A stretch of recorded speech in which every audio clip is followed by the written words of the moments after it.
Ya baik Pak. Sejauh yang saya tahu kan kemarin kita belajar tentang filsafat ya Pak ya, tentang filosofi. Nah sekarang pada hari ini kita tuh ingin mempelajari tentang dalam pertahanan Pancasila itu filsafatnya itu nilai-nilainya yang berdasarkan dari nilai bahasa Indonesia itu nilai Indonesia itu yang pertama itu kan mengenai sila-sila Pak. Yang saya tahu ya Pak ya, untuk sumber Pancasila itu ada sumber kalau nggak salah ya saya lupa, sama sumber apa saya lupa. Historis. Kalau sumber historis itu tuh jadi berasal dari sejarah Indonesia sendiri Pak. Jadi kalau sumber historis itu membentukkan Pancasila dari awal dari BPUPKI terus lalu selain Pancasila juga kan ada sejarah dibentuknya lambang Pancasila itu sendiri ya dari Bhinneka Tunggal Ika itu sendiri. Nah setiap kalau dari sumber historis ini nih setiap nilai sila itu tuh memiliki nilai yang sama. Jadi tidak ada nilai yang lebih tinggi. Misalkan sila pertama itu adalah sila yang paling penting dan misalkan sila kedua itu tidak terlalu penting. Dan setiap sila itu melambangkan nilai-nilai filsafat dan juga nilai filosofi yang harus diimplementasikan dalam kehidupan kita sebagai warga negara Indonesia yang baik. Nah ini juga ada nilainya di sini ya. Sila yang pertama itu tentang ketuhanan yang Maha Esa. Dari misalkan dijelaskan bahwa misalkan awalnya itu ada animisme dan dinamisme, yaitu Islam, Katolik, Kristen, Buddha, Hindu, dan terakhir Konghucu. Itu sila yang pertama. Dan dalam sila pertama juga itu Indonesia itu setiap orang wajib memeluk satu agama, harus memiliki kepercayaan bahwa Indonesia itu percaya kepada Tuhan terhadap yang membuat alam semesta ini. Namun meskipun demikian agamanya berbeda. Itu untuk sila pertama. Lalu untuk sila kedua yaitu kemanusiaan adil dan beradab. Nah kemanusiaan adil dan beradab itu seperti biasa ya bahwa Indonesia itu memang ada negara ramah juga, dan juga Indonesia juga bisa belajar bahwa dulu kan Indonesia dijajah selama 3,5 tahun oleh Belanda, Inggris, Jepang. Yang sebelumnya ada Portugis sama Perancis ya. Jadi dari situ Indonesia tuh bisa belajar untuk lebih menghargai. Masa sekarang ini kita bisa tanpa beda-bedakan orang. Itu untuk yang sila kedua dari yang saya dapatkan. Lalu untuk yang sila tiga yaitu Indonesia. Kalau yang saya dapatkan itu seperti lambang Bhinneka Tunggal Ika dan lambangnya yaitu pohon beringin. Kan di lambang pohon beringin itu jelaskan kalau misalkan semakin tua umur pohon, maka akarnya semakin kuat. Nah, kalau misalkan begitu juga dengan umur Indonesia bahwa sudah merdeka selama kurang lebih 74 ya, 76 tahun. Nah, berarti sudah 76 tahun Indonesia merdeka dan harusnya persatuan Indonesia semakin kuat seperti filosofinya pohon beringin itu. Dan yang kedua juga ada di lambang burung Garuda yaitu Bhinneka Tunggal Ika di mana berbeda-beda tapi tetap satu. Di sini Indonesia ingin melambangkan bahwa Indonesia itu menghargai perbedaan. Ditambah lagi Indonesia memiliki perbedaan suku yang banyak dan juga ada 6 agama itu. Jadi saling menghargai satu sama lain, di mana perbedaan itu saling mengisi.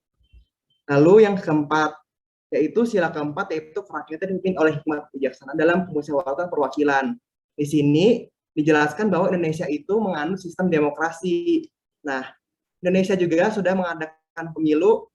Kan kita belajar ya dari Presiden Soeharto bahwa dia itu seperti presiden seumur hidup ya, jadi terus menerus tidak berganti-ganti. Nah ini kalau misalkan dianut oleh orang tersebut tuh bisa menyebabkan paham kapitalisme. Oleh sebab itu Indonesia itu mengadakan menganut sistem dari rakyat oleh rakyat dan untuk rakyat, di mana rakyat adalah sebagai pemegang kekuasaan utama. Jadi kita sebagai rakyat itu bisa mencalonkan diri untuk menjadi pemimpin ataupun memilih pemimpin yang kita inginkan, dan berdasarkan surat terbanyak kita bisa memberikan kepercayaan kita terhadap orang tersebut untuk memimpin Indonesia. Dan yang terakhir adalah sila yang kelima, yaitu keadilan sosial bagi seluruh rakyat Indonesia. Hampir sama dengan sila kedua ya, tentang kemanusiaan. Namun di sini keadilan sosial itu tuh lebih menekankan kepada hak-hak setiap orang. Misalkan saat ini kita sebagai mahasiswa kan memiliki hak untuk belajar, memiliki hak untuk kuliah. Dan itu juga Indonesia ini menunjukkan dari sila ini bahwa Indonesia itu ingin agar semua masyarakatnya makmur, dan juga bahwa kebahagiaan itu yang utama ya jadinya ya intinya. Tapi dengan berdasarkan aturan yang benar, itu keadilan sosial. Jadi setiap orang tuh memiliki hak yang sama tanpa dibeda-bedakan. Lalu itu untuk sumber yang historis ya, dari sejarah-sejarah tadi kita belajar. Intinya historis itu adalah sejarah. Lalu yang kedua adalah sumber sosiologis. Nah, kalau sumber sosiologis itu lebih menekankan kepada masyarakatnya seperti kita ini. Jadi sumber sosiologis Pancasila itu tuh ada dua kelompok sini ya, yaitu masyarakat awam yang hanya paham, satu lagi sama kelompok kedua yaitu masyarakat ilmiah atau akademis. Nah, seperti kita kan masyarakat ilmiah akademis yang sudah mempelajari dari SD, SMP, SMA, dan juga kita bersifat akademis ya, kita belajar tentang Pancasila ini, sehingga kita bisa diharapkan setelah belajar Pancasila ini kita bisa mengimplementasikan dalam pekerjaan kita, terutama kita kan sebagai dokter harus bisa menghargai orang lain. Dan terakhir adalah sumber politis Pancasila sebagai sistem filsafat. Nah, kalau sumber politis ini mirip-mirip sih, tapi cuman kalau misalkan politis ini lebih ke arah politik, seperti kalau zaman dulu kan DPUPKI dan PPKI. Kalau misalkan sekarang itu seperti MPR, DPR, dan lain-lainnya untuk membuat Pancasila, membuat undang-undang. Seperti juga yang disarankan di era reformasi. Sekarang itu era reformasi memang dari sekarang, dari 1 Juni sampai sekarang adalah era reformasi. Nah, sekarang untuk dinamikanya ya. Untuk dinamikanya itu seperti yang diungkapkan oleh Soekarno bahwa awalnya itu bukan bernama Pancasila, tapi bernama filosofis Grundschlag. Bahasa ini, ya, di istilah ini diambil awalnya dari bahasa Jerman. Filosofise yang artinya adjektif dari filosofis, dan Grundschlag ini Grund harusnya O-nya ini ganti U dari yang saya baca. Grundschlag, Grund itu artinya dasar. Antara slag itu berarti ada dasar dari filosofis. Jadi di sini menggambarkan bahwa Pancasila adalah dasar dari filosofis Indonesia itu sendiri. Dan itu juga didapatkan dari filosofis Grundschlag ini bahwa Pancasila itu dibuat oleh rakyat Indonesia sendiri dan hasil dari gabungan antara pikiran dari kaum muda dan juga kaum yang sudah tua. Dan itu buktinya di sini terutama dalam sidang DPUPKI yang pertama pada 1 Juni itu membahas tentang Pancasila. Nah, di era reformasi seperti sekarang ini juga pada 1 Juni ditandai dengan pidato Habibie bahwa Pancasila seolah-olah tenggelam dalam pasaran sejarah. Nah, ini adalah tantangannya yang harus kita hadapi di masa reformasi ini. Maka sekarang kita masuk ke tantangan Pancasila dalam sistem filsafat. Yang pertama kapitalisme, yang seperti saya jelaskan tadi di awal bahwa itu merupakan aliran bahwa kebebasan individual. Berarti orang tersebut tuh bebas melakukan apapun dan tidak memikirkan orang lain. Berarti tidak sesuai dengan sila Pancasila, yaitu sila kedua ya terutama. Dan kebebasan itu tidak berdasarkan aturan kalau kapitalisme. Dan ini tidak sesuai dengan Pancasila. Dan ini selain itu juga biasa dianut dari budaya-budaya luar. Lalu yang kedua adalah paham komunisme, di mana paham yang muncul sebagai reaksi atas kapitalisme. Komunisme kan kita tahu ya bahwa artinya itu kan itu adalah milik bersama ya. Jadi hampir sama seperti kapitalisme, jadi tidak ada barang milik pribadi. Jadi orang bisa berbuat semena-mena, di mana seperti hukum rimba di komunisme ini, dan juga tidak sesuai dengan Pancasila. Lalu dari semua itu tuh kita bisa lihat bahwa itu berasal dari budaya-budaya luar. Oleh sebab itu dalam urgensi itu masyarakat Indonesia diharapkan dapat memfilter apa yang baik dan kurang baik dari Pancasila itu sendiri. Kalau misalkan baik kita boleh ambil dari budaya luar, kalau misalkan buruk jangan diambil. Dan pedomannya itu dari Pancasila itu. Esensinya nih apa sih dari sistem filsafat itu? Yang pertama tadi sudah saya jelaskan ya, untuk memfilter tadi berdasarkan kelima sila tadi. Yang pertama untuk misalkan paham ateisme itu kan tidak sesuai dengan sila pertama. Lalu yang sila kedua juga tidak sesuai misalkan juga dengan kehidupan individualis dan juga komunisme. Lalu yang ketiga persatuan Indonesia tidak sesuai dengan tadi yang sifat kapitalisme atau yang individualisme itu. Yang keempat, sila kerakyatan yang dipimpin oleh kebijaksanaan itu bahwa Indonesia itu menerima mengambil keputusan dengan musyawarah mufakat, jadi keputusan bersama, bukan keputusan perorangan saja. Yang terakhir, keadilan sosial itu ada 3 aspek ya, keadilan distributif, legal, dan komutatif. Intinya di sini semua orang itu memiliki hak yang sama. Nah, sekarang yang urgensi. Nah, urgensi itu yang harus kita lakukan yang pertama ini meletakkan Pancasila sebagai sistem filsafat tadi untuk sebagai dasar kita. Lalu yang kedua itu sebagai sistem membangun alam pemikiran kita. Jadi kita apapun yang kita kerjakan itu harus sesuai Pancasila. Yang terakhir adalah Pancasila sebagai dasar pijakan untuk menghadapi tantangan globalisasi. Nah, Yang keempat adalah Pancasila sebagai way of life, dari bahasa Inggris artinya sebagai jalan kehidupan. Sementara way of thinking artinya adalah jalan pikiran bangsa Indonesia, sehingga menjaga keseimbangan antara tindakan dan pikiran. Dan itu saja sepertinya dari kalau kita rangkum dari awalnya itu Pancasila sebagai landasan filosofis atau filosofische Grundslag, terus memiliki 3 filosofi tadi ya, sosiologis, politis, dan juga historis. Dan terakhir apa urgensinya dan juga apa tantangannya itu sudah dibahas juga. Berikut sekian dari saya, mohon maaf bila kesalahan, terima kasih. Oke, terima kasih untuk penjelasan dari Kevin Henry. Mohon maaf tadi ada kendala sistem jadi Bapak dan Bapak baru bisa bergabung kembali. Mungkin setelah bergabung Kevin Henry sudah hampir selesai dalam menjelaskan materi dinamika Pancasila sebagai filsafat. Yang tadi Bapak tangkap sedikit dari awal Henry menjelaskan yang terkait adanya sumber historis dan sumber sosiologis. Oke. Jadi di sini saya akan menjelaskan tentang dinamika dan tantangan Pancasila sebagai sistem filsafat.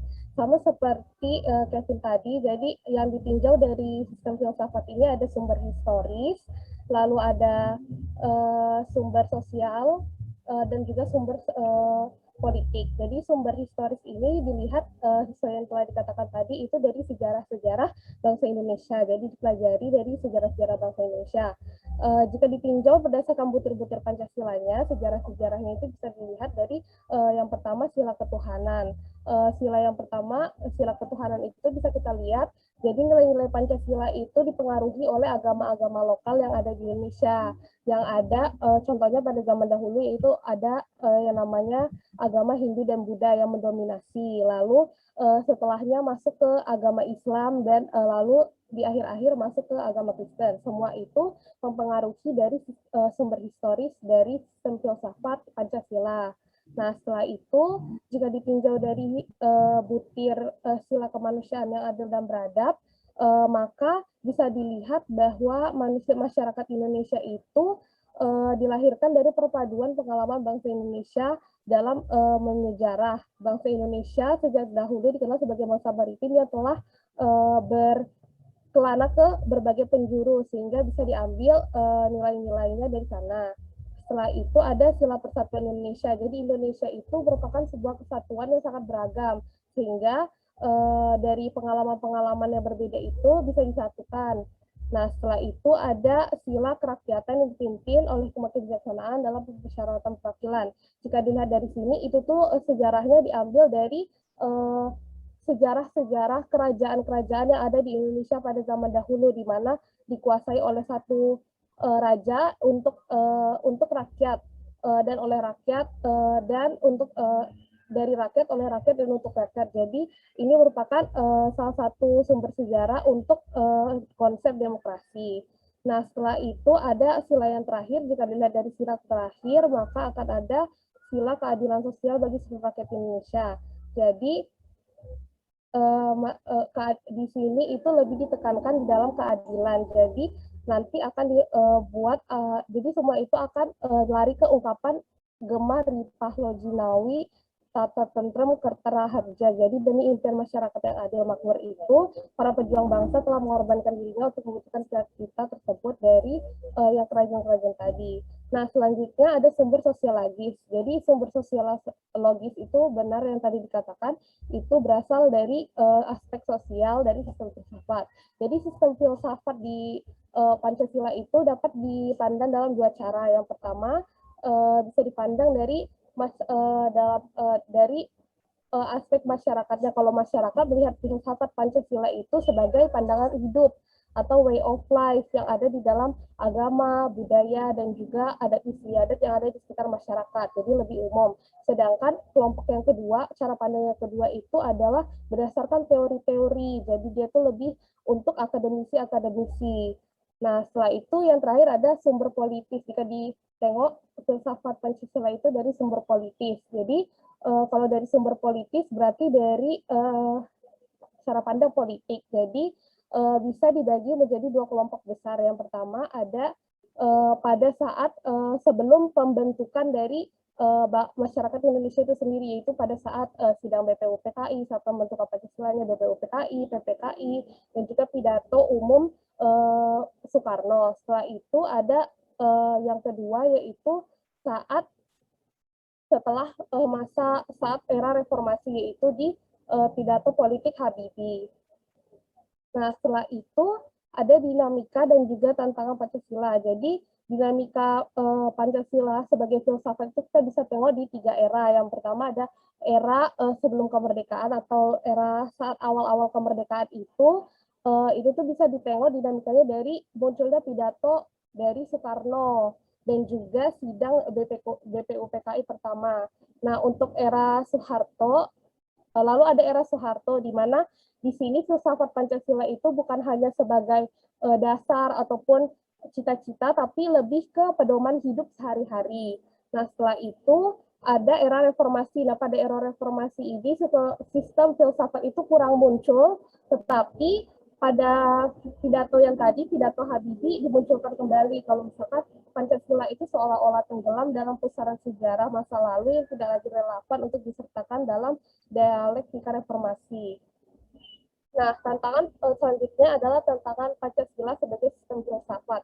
Jadi, Pancasila sebagai sistem filsafat, terutama pada saat ini itu memiliki beberapa tantangan-tantangan. Yang pertama itu adalah, menurut saya yang menjadi tantangan itu adalah karena sistem Pancasila ini bersifat terbuka, jadi berbagai macam ideologi itu bisa masuk ke dalam Pancasila ini. Jadi contohnya ini ada yang kapitalisme, yaitu takutnya nanti malah filsafat kita itu malah akan lebih mengemukakan yang namanya keuntungan dari kebebasan individual daripada persatuan.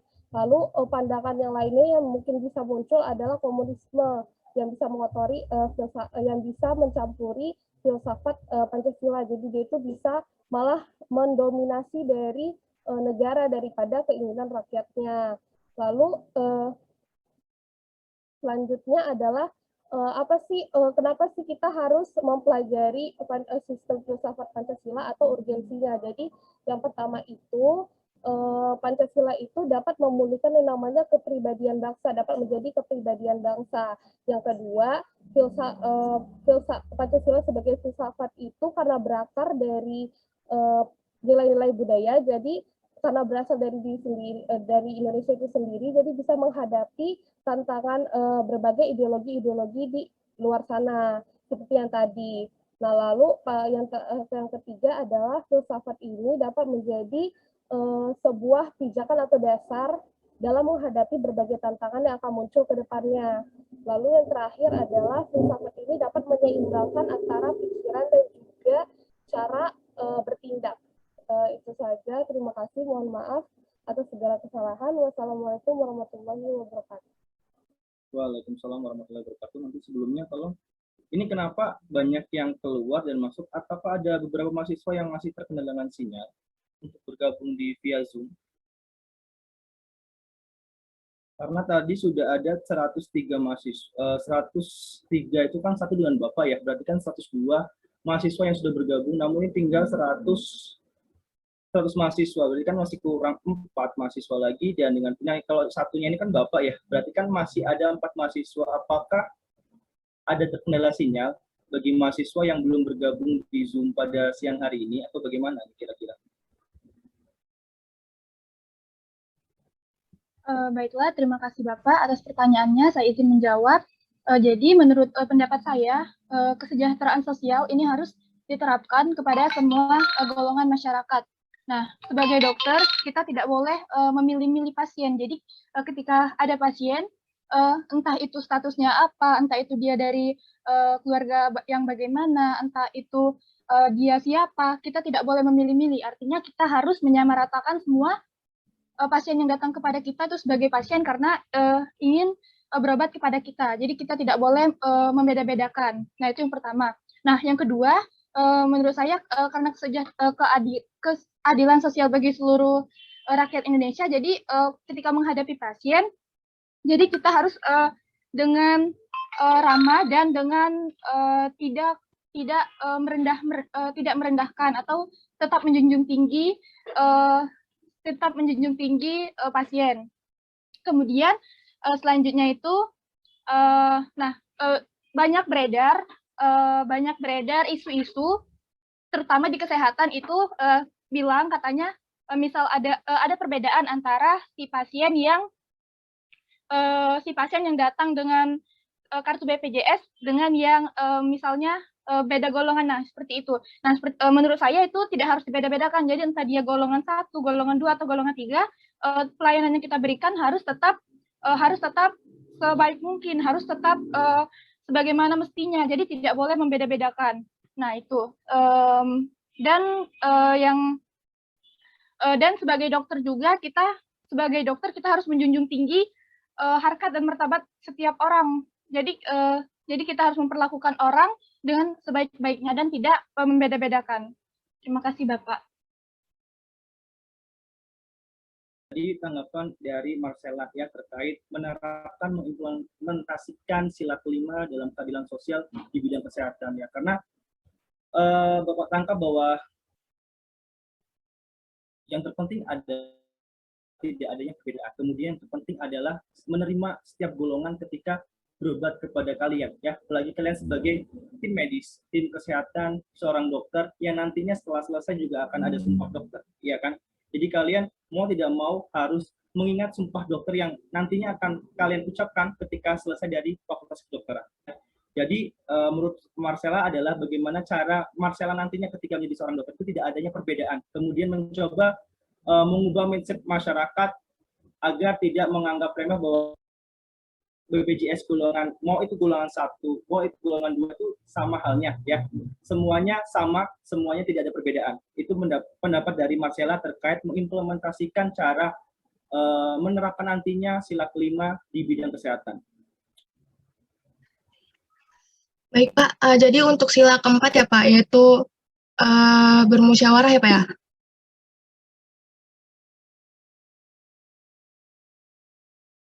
Oke baik Pak. Seperti yang kita tahu bahwa di masyarakat sekarang ini untuk musyawarah itu baik dari segi misalkan seperti contohnya pada pemilu ya Pak ya. Nah pemilu itu kan kita untuk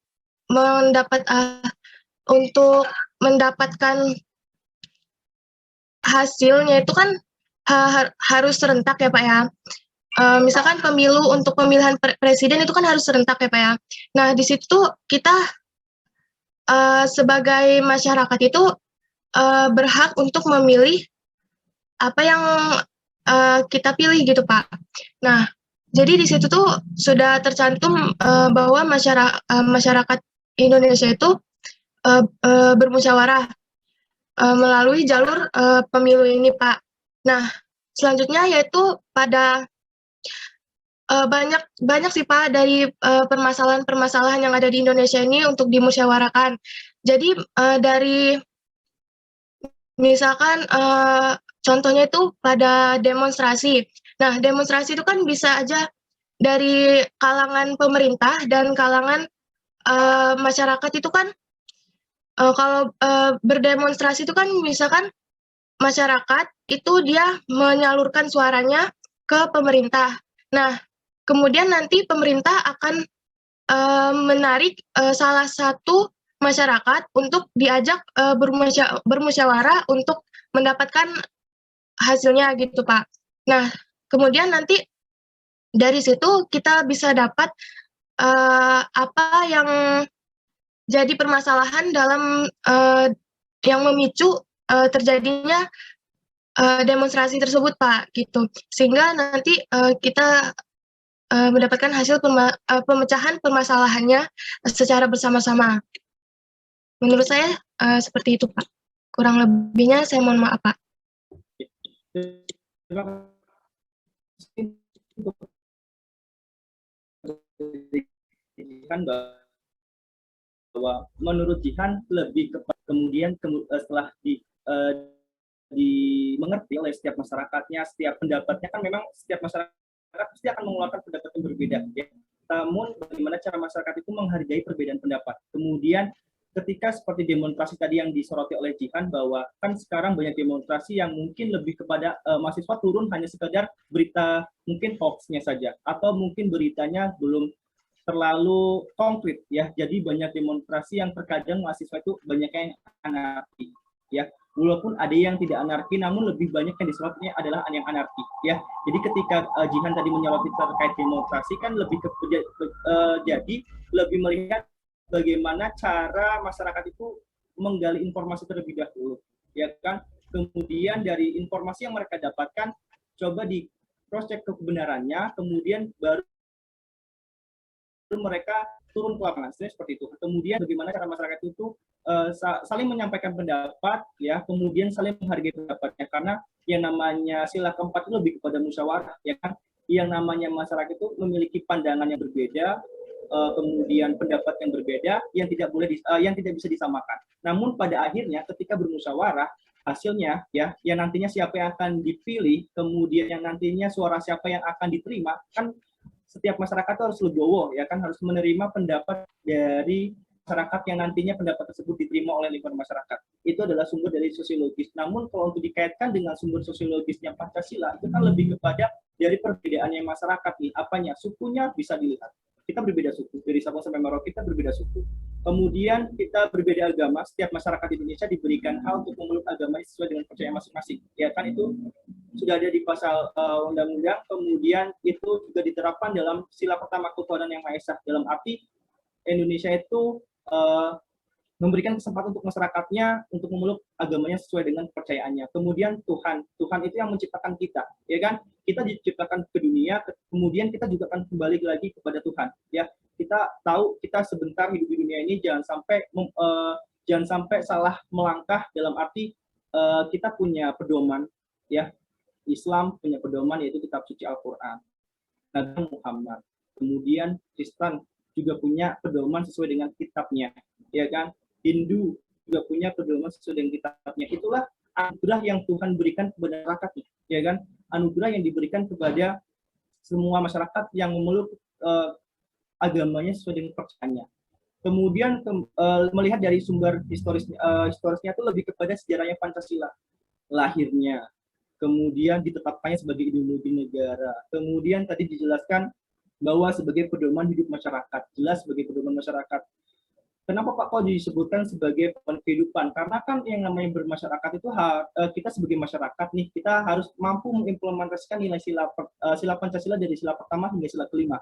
Itu yang disebutkan sebagai pedoman hidup. Kemudian Pancasila juga sebagai pedoman bangsa, yaitu cita-cita bangsa. Ya, tiap pemerintah membuat peraturan itu tidak terlepas dari yang namanya Pancasila, ya, sebagai sumber dari segala sumber hukum, ya kan, undang-undang dasar, undang-undang, peraturan pemerintah itu tidak akan terlepas dari yang namanya Pancasila, sila pertama hingga sila kelima. Jadi seperti itu.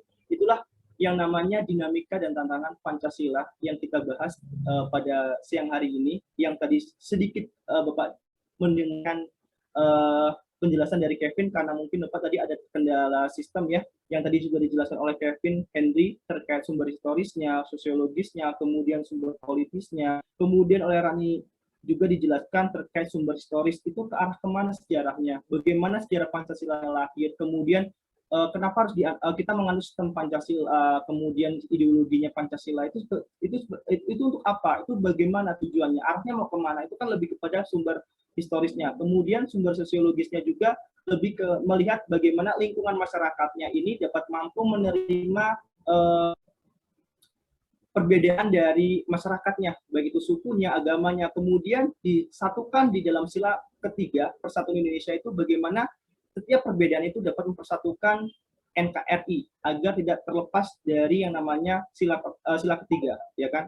Kemudian penerapannya juga mampu menerapkan penanaman nilai Pancasila dari sila pertama hingga sila kelima yang tadi sedikit dijelaskan oleh Rani Nipeta. Ya, itu mungkin tambahan dari Bapak terkait materi yang kita pada siang hari ini. Ya, kemudian mulai minggu depan tolong diusahakan ketika menjelaskan juga sedikit ada PowerPoint-nya walaupun tidak muncul ya. Jadi bukan hanya sekedar satu mahasiswa yang menjelaskan satu PowerPoint, namun setiap mahasiswa tolong disiapkan materinya di PowerPoint walaupun misalnya tidak dimunculkan tidak apa-apa, namun tolong dijelaskan sesuai dengan isi materi yang kalian sudah buat di PowerPoint.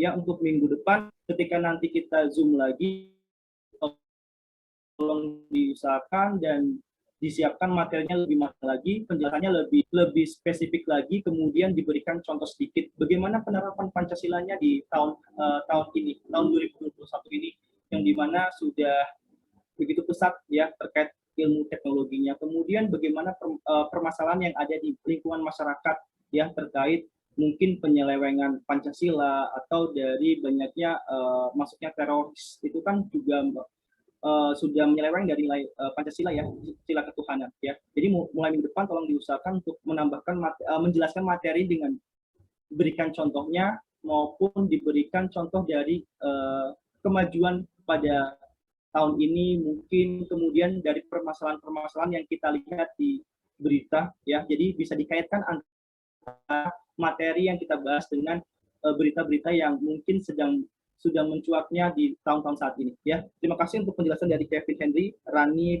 kemudian tanggapan dari Marcella dan dari Jihan. Ya, kemudian nanti langsung kalian akses di Fiklas Ibu Dayu terkait perkuliahan di pertemuan 11 yang sudah siapkan ya, nanti silakan diakses. Jika ada settingan-settingan yang belum bisa diakses, langsung kabarkan ke Bapak, nanti akan Bapak perbaiki settingannya. Untuk selalu nanti jangan lupa untuk kirimkan aksennya, dan bagi mahasiswa yang mungkin belum bisa bergabung, nanti Bapak akan share di grup untuk pitch Bapak, personal chat ke Bapak, biar Bapak tahu namanya siapa, NPM berapa, apa alasannya tidak di Zoom pada siang hari ini, karena Bapak tidak akan setiap hari, minggu depannya tidak. Jadi selang-seling, kapan kita virtual, kapan kita langsung masuk ke Fiklas ya. Jadi seperti itu. Jadi jangan bosan dengan mata kuliah umum ini, karena ini mata kuliah umum dasar, wajib kurikulum sebagai dasar kalian untuk mengambil mata kuliah berikutnya di semester berikutnya ya. Diusahakan untuk serius dan menghargai dosennya ya. Siapapun itu yang mengajar kalian, itu adalah dosen kalian, memberikan ilmu pada kalian ya. Kurang lebihnya Bapak mengucapkan terima kasih pada mahasiswa kedokteran yang sudah antusias memberikan penjelasan dan pendapatnya kepada Bapak di siang hari ini. Terima kasih Bapak akhiri. Wassalamualaikum warahmatullahi wabarakatuh.